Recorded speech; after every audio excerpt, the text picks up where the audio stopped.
बच्चों, ये क्लास 8 की विज्ञान की किताब है जिसका नाम है विज्ञान एवं प्रौद्योगिकी, कक्षा 8 की पाठ्य पुस्तक। इसका पहला पाठ है कोशिका, सेल।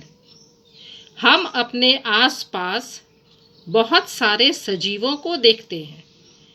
पेड़, पौधे, घास में रेंगते कुछ कीड़े, पशु, पक्षी, अपने मित्र आदि। विभिन्न प्रकार के मकानों और बड़े बड़े भवनों को भी देखते हैं। मकान की दीवारें ईंटों को एक दूसरे से जोड़कर बनाई जाती हैं। भवन में ईंटों की संरचना काफी सरल होती है। यहाँ चित्र में ईंट की दीवार दिख रही है जो एक एक ईंटों से मिलकर के बनी है। इसी तरह हमारा शरीर भी एक एक कोशिका से मिलकर बना होता है। कोशिकाओं की खोज सर्वप्रथम अंग्रेज वैज्ञानिक रॉबर्ट हुक ने साधारण सूक्ष्मदर्शी की सहायता से बोतल के कॉर्क की एक पतली परत का अध्ययन किया। कॉर्क पेड़ की छाल का एक भाग है। यहाँ चित्र में हम लोग रॉबर्ट हुक को देख रहे हैं। उन्होंने कॉर्क की पतली परत में मधुमक्खी के छत्ते जैसे बहुत से छोटे छोटे कमरा दिखाई दिया। एक कमरा दूसरे कमरे से एक दीवार विभाजन पट्टी द्वारा अलग था। हुक ने प्रत्येक कोष्ठक का नाम कोशिका दिया। यहाँ पर जैसा कि चित्र में देख रहे हो, ये कॉर्क की कोशिका मधुमक्खी के छत्ते की तरह दिख रही है और जिस तरह मधुमक्खी के छत्ते में अलग अलग जो छत्ते हैं, कमरे हैं, जिसको यहाँ सेल कहा गया है, वो अलग अलग दीवारों से बने होते हैं।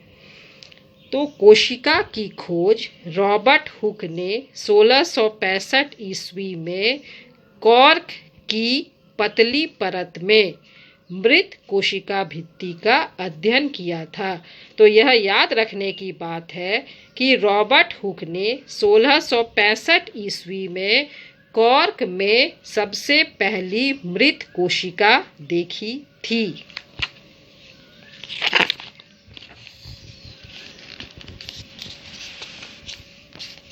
कोशिका का अंग्रेजी शब्द सेल, CELL। सेल शब्द लैटिन शब्द सेलुला से लिया है, जिसका अर्थ है एक छोटा कमरा।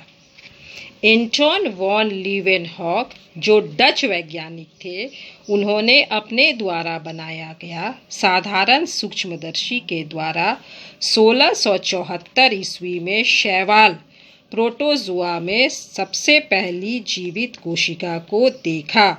तो यहाँ याद रखना है कि जीवित कोशिका की खोज एंटोन वॉन लीवेनहॉक ने 1674 ईस्वी में शैवाल प्रोटोजोआ में की थी। यहाँ पर क्रियाकलाप 1 में दिया है, प्याज का टुकड़ा लेंगे। प्याज के टुकड़े की पतली झिल्ली को अलग करेंगे। झिल्ली को ब्लेड की मदद से छोटे टुकड़ों में काट लेंगे। फिर उसके ऊपर कवर स्लिप लगाएंगे। झिल्ली में एक बूंद पानी डालेंगे और इस स्लाइड को संयुक्त सूक्ष्मदर्शी कंपाउंड माइक्रोस्कोप से देखेंगे। इसके केंद्रक पे लाल रंजक सैफ्रोनिन डालने पर केंद्रक लाल होकर ज़्यादा स्पष्ट दिखाई देगा। यहाँ देखो प्याज लिया गया है, उसकी झिल्ली को ब्लेड से छोटे टुकड़ों में काटकर स्लाइड पर कवर स्लिप लगा के रखा गया है। यहाँ पर देखो सूक्ष्मदर्शी से देखने पर इस तरह से प्याज की कोशिका झिल्ली दिखाई दे रही है। इसमें भी देखो ये छोटे छोटी कोशिकाएं दिखाई दे रही है, जैसे हम लोग ईंट की दीवार में छोटी छोटी ईंटें देखते हैं। अब मेरा निष्कर्ष क्या निकला?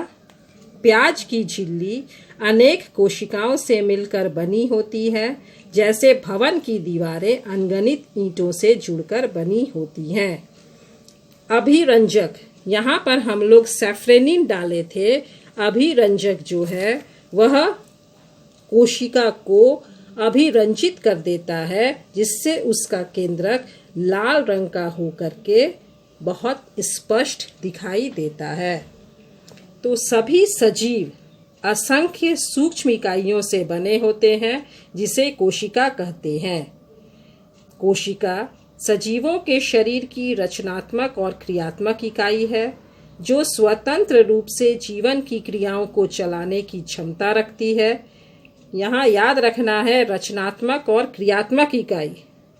कोशिका विभिन्न पदार्थों का वह सूक्ष्म संगठित रूप है जो स्वतः जनन का सामर्थ्य रखती है। इसीलिए कोशिका को जीवन की मूलभूत इकाई भी कहते हैं। यहाँ पर दिया है अलग अलग तरह के अभिरंजक, जैसे शैवाल को आयोडीन घोल, कवक को कॉटन ब्लू, जीवाणु को ग्राम अभिरंजक, केंद्रक को सेफ्रानिन, कोशिका को ऑरेंज जी। अब यहाँ पूछा जा रहा है, सभी जीवों में कोशिका एक प्रकार की होती है? नहीं। मुर्गी का अंडा एकल कोशिका है या कोशिका का समूह? एकल कोशिका। कार्यों की विभिन्नता के कारण कोशिकाओं के आकार और आकृति में अंतर होता है, लेकिन रचनात्मक और विशिष्ट गुण सब में समान होते हैं। अब यहाँ पर प्रश्न दिया हुआ है, जो मैं तुम्हें अलग से लिखने के लिए दे रही हूँ। यहाँ प्रश्न था, क्या सभी जीवों में कोशिका एक प्रकार की होती है? नहीं, सभी जीवों में कोशिका एक ही प्रकार की नहीं होती है। क्या आप बता सकते हैं कि मुर्गी का अंडा एकल कोशिका है या कोशिका का समूह?